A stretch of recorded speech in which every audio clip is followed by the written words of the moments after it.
नूरपुर की कंडवाल पंचायत में rapid test camp का आयोजन किया गया। ये कैंप राष्ट्रीय बाल स्वास्थ्य कार्यक्रम के सौजन्य से लगवाया गया।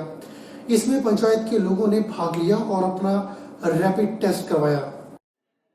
पंचायत प्रधान नरेंद्र कुमार ने बताया कि राष्ट्रीय बाल स्वास्थ्य की टीम के सौजन्य से इस रैपिड टेस्ट का आयोजन किया गया। इस रैपिड टेस्ट का आयोजन कंडवाल पंचायत में किया गया, जिसमें पंचायत के लोगों ने हिस्सा लिया और रैपिड टेस्ट करवाए। नरेंद्र कुमार ने बताया कि आज 107 लोगों ने रैपिड टेस्ट करवाए, जिसमें सभी लोगों की रिपोर्ट नेगेटिव आई है।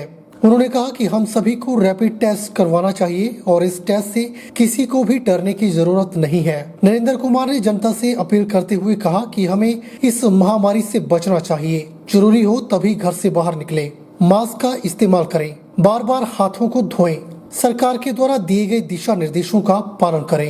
एक और मेरी बेनती है सभी गाँववासियों से, सभी लोगों से कि टेस्ट करवाए। इससे आपकी अपनी सेफ्टी है। जितने ज़्यादा टेस्ट कराएंगे उतना हमारा गाँव ज़्यादा सेफ है। इसमें डरने वाली कोई बात नहीं। हमारी पूरी पंचायत, हमें पंचायत मेंबर, प्रधान, उप प्रधान सभी ने टेस्ट करवाया। इसमें कोई आज जहाँ तक अभी तक रिपोर्ट है, हम नेगेटिव रिपोर्ट है हमारी, जितने भी टेस्ट हुए हैं। गर्मी के बढ़ते प्रकोप के चलते सतलुज नदी का जलस्तर तेजी से बढ़ने लगा है। नदी का बहाव बढ़ते ही 1500 मेगावाट की नाथवा झाकड़ी परियोजना के निर्माताओं ने सतलुज नदी तट के लोगों को अलर्ट किया है। परियोजना निर्माताओं का कहना है कि कल से अचानक नदी का जलस्तर बढ़ गया है, इसलिए बांध के रेडियल गेट खोल दिए गए हैं। नाथवा झाकड़ी और रामपुर पावर स्टेशन के महाप्रबंधक प्रवीण नेगी ने बताया कि सतलुज नदी का जलस्तर कल से बढ़ने लगा है। परियोजना की जरूरत से अधिक पानी को नदी में छोड़ा जा रहा है। उन्होंने सतलुज घाटी के लोगों से अपील की है कि वे नदी के तट पर न जाएं और न ही मवेशी छोड़ें, ताकि जान माल की सुरक्षा हो सके। उन्होंने परियोजना निर्माताओं के द्वारा अलार्मिंग के लिए किए गए उपायों पर भी लोगों से ध्यान देने की अपील की।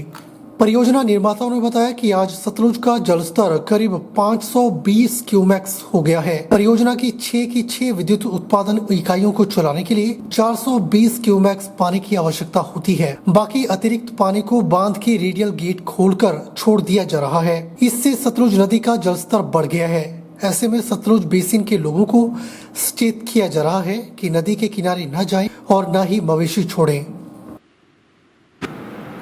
जितना हमें रिक्वायर्ड पानी चाहिए होता है वो हम यूज़ करते हैं, और उसके बाद जो पानी एक्सेस में होता है वो रेडियल गेट्स द्वारा बाहर नदी में चला जाता है। तो स्वाभाविक है अब आगे वाले दिनों में हमें पानी बढ़ता रहेगा, तो हमें इस चीज़ का ध्यान देना है।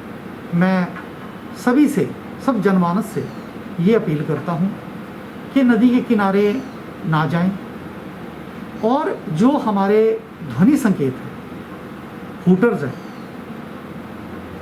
उस संकेत को समझें, और अगर आपने सुन लिया है तो आप दूसरों को भी अवगत कराएं, उनको भी समझाएं, ताकि हम समाज में जो सतलुज बेसिन के किनारे जो जाते हैं या जिनका वहाँ से वास्ता पड़ता है, उनको इस खतरे से टाल सकें।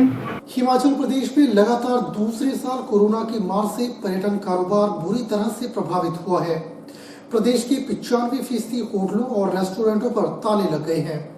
टैक्सियां खड़ी हुई हैं, ढाबे सुनसान पड़े हैं। पर्यटन कारोबार से जुड़े प्रदेश के करीब 7.50 लाख लोगों का रोजगार प्रभावित हुआ है। कोरोना कर्फ्यू से 90% लीज होटल धारकों को काम छोड़ना पड़ा है। शिमला, मनाली, धर्मशाला और डलहौजी के अधिकतर होटल बंद हैं। वहीं होटल के संचालकों ने कमरों के किराए में 50 से 70% तक छूट दी है। कोरोना काल में पर्यटन कारोबार और इससे जुड़ी अन्य गतिविधियां पूरी तरह से ठप हो गई हैं। पर्यटन से जुड़े लोगों ने सरकार से कोरोना काल के दौरान हुए नुकसान से उभरने के लिए लोन चुकाने की अवधि को बढ़ाने के साथ ही कुछ पाबंदियों के साथ पर्यटन कारोबार को खोलने की मांग की है। कोरोना के चलते पिछले 2 सालों से पर्यटक शिमला नहीं आ रहे हैं और अब सरकार ने कोरोना नेगेटिव रिपोर्ट साथ में लाने को कहा है। जिसके चलते नाम मात्र के ही पर्यटक शिमला आ रहे हैं, जिससे पर्यटन से जुड़े कारोबारियों की मुश्किलें बढ़ गई है और सरकार से मदद की गुहार लगा रहे हैं। हमें सबसे बड़ी जो प्रॉब्लम आने वाली है वो ये है कि हमारे जितने भी ऋण लिए हुए हैं जिन लोगों ने, उन सभी के लगभग 90% जो लोन्स हैं वो एनपीए हो जाएंगे, क्योंकि जो बैंकों की जो नॉर्म्स हैं उसमें अगर 90 दिन तक अगर आप किस्तें नहीं पे करते हैं तो वो नॉन परफॉर्मिंग एसेट्स में चला जाता है और उसका सीधा इफेक्ट जो है आपके सिविल स्कोर पे पड़ता है। और कोई भी जो बैंक है या कोई फाइनेंशियल इंस्टीट्यूट है वो नॉन परफॉर्मिंग एसेट के ऊपर बैंक जो है ऋण नहीं देता है। ये हमारे लिए एक बहुत बड़ी चिंता का विषय है, क्योंकि अगर यदि ऐसा होना तय है, हो क्या जाएगा तो होना तय है कि 90 दिन के अंदर जो हो जाएंगे, क्योंकि मार्च महीने से हमारा सारा जो पर्यटन होगा वो तुरंत ठप पड़ा है और होटल्स को इसीलिए अपने, हालांकि सरकार ने खुले रखे मगर उनको बंद करना पड़ा, क्योंकि जो ऐसी बंदिशें लगी हैं कि आपको आरटीपीजीएस टैक्स लेके आना पड़ेगा, आपको ई पास बनवाना पड़ेगा, तो उस कारण से जो है पर्यटक यहाँ पर नहीं आ पा रहे हैं। और जो सबसे बड़ी समस्या आने वाली है वो एनपीए हो जाएगा, जिसके कारण एक उद्यमी की जो क्रेडिटेबिलिटी होती है वो जो है उसकी सिविल स्कोर पे चलती है।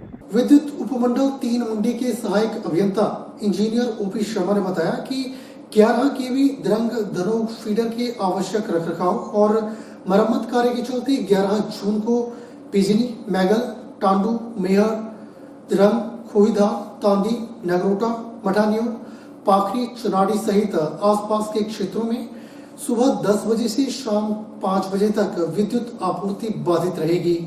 उन्होंने लोगों से सहयोग की अपील की। आज की इस अंक में फिलहाल इतना ही। मुझे दीजिए इजाजत और आप बने रहिए HP 24/7 के साथ। नमस्कार।